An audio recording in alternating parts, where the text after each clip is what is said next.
most Canadians buy houses with credit, so they're one of the first things that respond to monetary policy. As interest rates come down, house prices will move up a bit, and they'll come off as interest rates come back up. We haven't seen that same dynamic. They've come off a bit this time, but we're not seeing, relative to the degree of rate increases, we're not seeing the decline in house prices that we would expect. That really comes down to the thing that we've talked about many times, which is there is a structural lack of supply in the Canadian housing market. So really, until we address that supply issue, interest rates on their own are not going to help us get back to a housing affordability situation or solutions.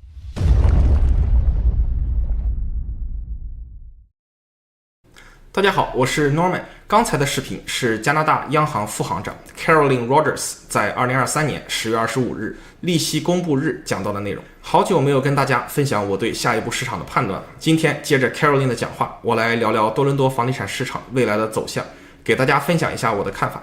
一家之言，仅供参考啊。跟大家说到的 Multifamily 会讲的，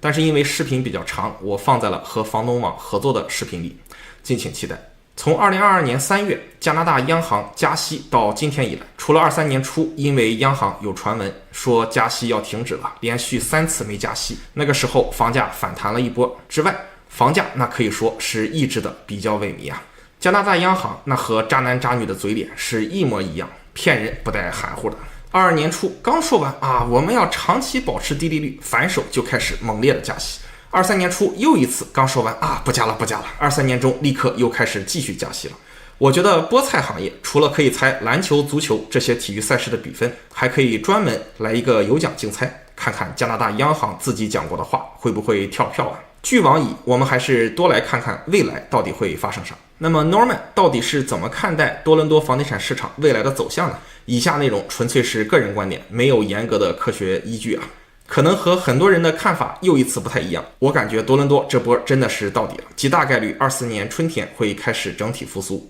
即使多伦多房地产市场在刚过去的金九银十的房屋交易量只有分别4000多套，不到同期21年的50%，即使房地产市场里并没有放出特别明显的好消息，多伦多房屋均价也只是第3次来到了110万附近，并没有继续往下走了。我觉得现在的多伦多房价算是一个 magic number， 是一个比较稳妥的底部了，有能力购买的朋友可以开始考虑抄底了。还是那句话，虽然不是严谨的科学，但是我还是想给大家凑几个我想的原因，为什么我觉得多伦多房地产市场见底了，并且离反弹并不遥远了。第一个原因，房价坚挺的根本原因还是缺房子，并不是炒作的结果。我的视频里很多次讲到了加拿大和多伦多人民住房的困境，无数的移民来到加拿大和多伦多，但是配套的住房供给是严重不足的。大多伦多每年人口上涨超过10万，建房3万套，人均住房数量确实是肉眼可见的越来越少。这也是为什么开头视频中央行副行长 Caroline 女士也提到，我们加息通常是可以比较明显的抑制房价的，而这一次并没有之前的效果那么明显。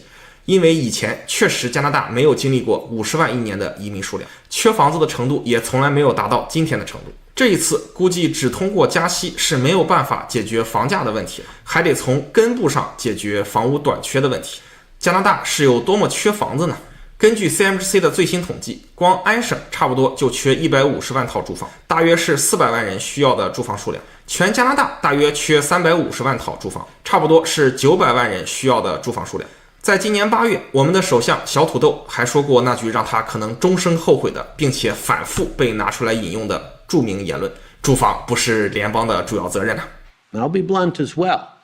Housing isn't a primary federal responsibility. 反对党的党魁 Pierre Poilievre 就经常把这句话拿出来说，对小土豆的言论反复鞭尸。也是说完这句话之后，小土豆的民调支持率巧合的开始了断崖式的下降。不管如何，能从之前遮遮掩掩到现在执政党自由党和在野党保守党都一致认可并且声称要解决现在的严峻的住房危机，这也算是加拿大少见的进步了。大概距离解决住房危机从0%跨出了一大步，来到了1%。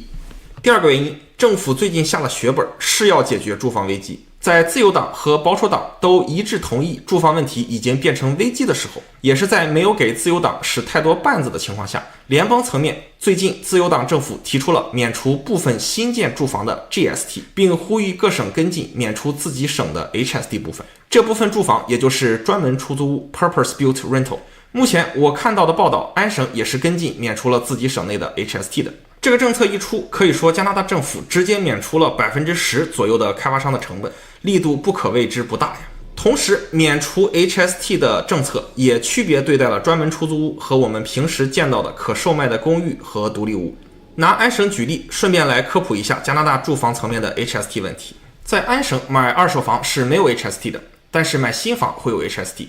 同时还有24000的 HST rebate。假设安省一个正常销售的楼花标价是110.6万，那么这个钱应该怎么分呢？答案是100万给到开发商，10.6万 HST 给 CRA。有人会问，如果真的收 HST 13%，不应该卖113万吗？是这样的，但是因为政府也给了新房24000的 HST rebate， 所以标价来到了110.6万。这个110.6万，也就是我们在绝大部分楼花价目表上看到的价格的算法。这个价格是包含了 HST， 也包含了 HST rebate 的。在不考虑利润的情况下，假设开发商建的是用于售卖的普通住宅，那么它的真实成本就是110.6万，其中100万是建筑相关成本被开发商拿走，10.6万是 HST 的成本。根据现行的部分 HST 免除规则，假如建房是同样的成本，但是你建的是专门用来出租的房子，那么你的真实成本就不再是110.6万，而变成了100万，因为你可以把 HST 全额申请退回。也就是说，同样是建房子，只要可以被定性成专门出租屋，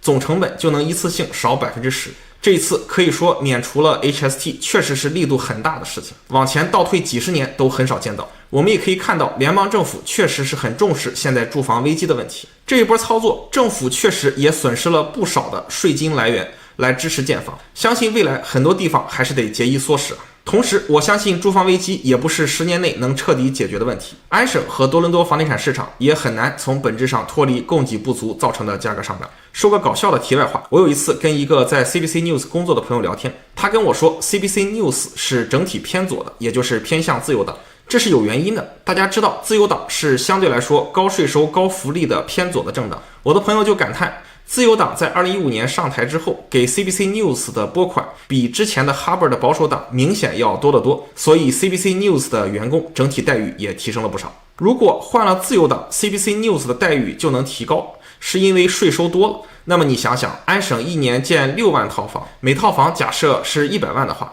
再假设其中50%是专门出租屋，以后就不收 HST 了，那每套房就得少收10万，3万套房，一个安省一年就少收了30亿加币啊！大家想想，有多少国有企业和政府机构的人员得勒紧裤腰带减薪水、减奖金来支持这样一项庞大的税务减免政策？第三个原因，即使住房问题在未来10年可能会缓解，但是政策导致的市场流通的住房数量和比例将会进一步减小。如果建专门出租屋比建 condo 和 house 能便宜10%，你猜开发商会去干什么呢？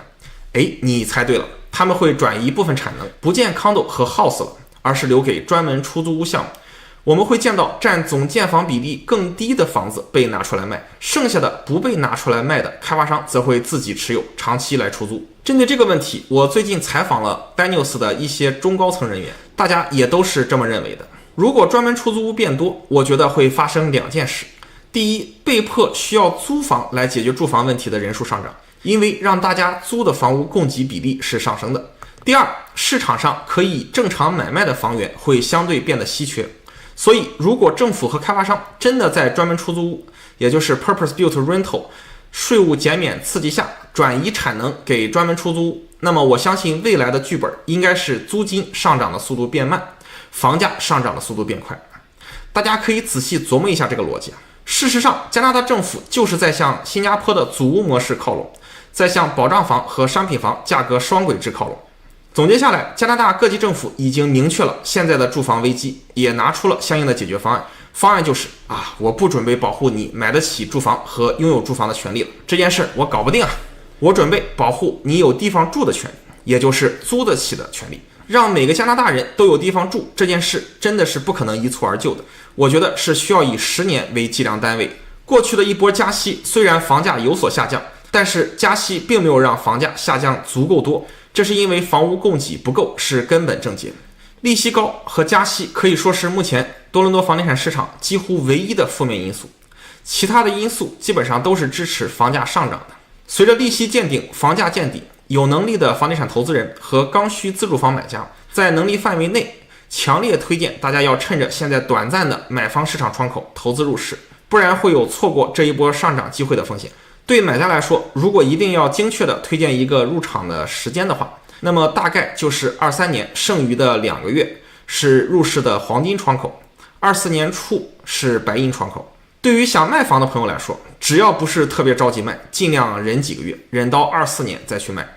更容易卖到比较好的价格。我前面的视频讲过多次，很多时候大家只会关心投资亏了多少钱的风险，实际上没赶上市场，错失投资机会也是一种风险。不管我判断的对不对，我自己已经在准备今年的剩余时间里入场买点啥了。老规矩，买了啥我会及时跟大家汇报。Norman 即使不是每一次都能预测对，但从来都是诚实的用脚投票的，这一点大家可以放心的跟风啊，绝对不诓大家。所以这一次啊，我先干了，大家随意。下期视频来跟大家聊聊 multifamily 多户住宅。其实 multifamily 多户住宅基本上都是 purpose-built rental， 也就是专门出租屋。随着政策的支持，相信未来专门出租屋也会是市场里的一波新的风气。下期视频就来跟大家具体聊聊这个话题。下期视频的稿子写了很久啊，感兴趣的朋友千万不要错过。点关注不迷路，房子上的问题找 Norman 就够了。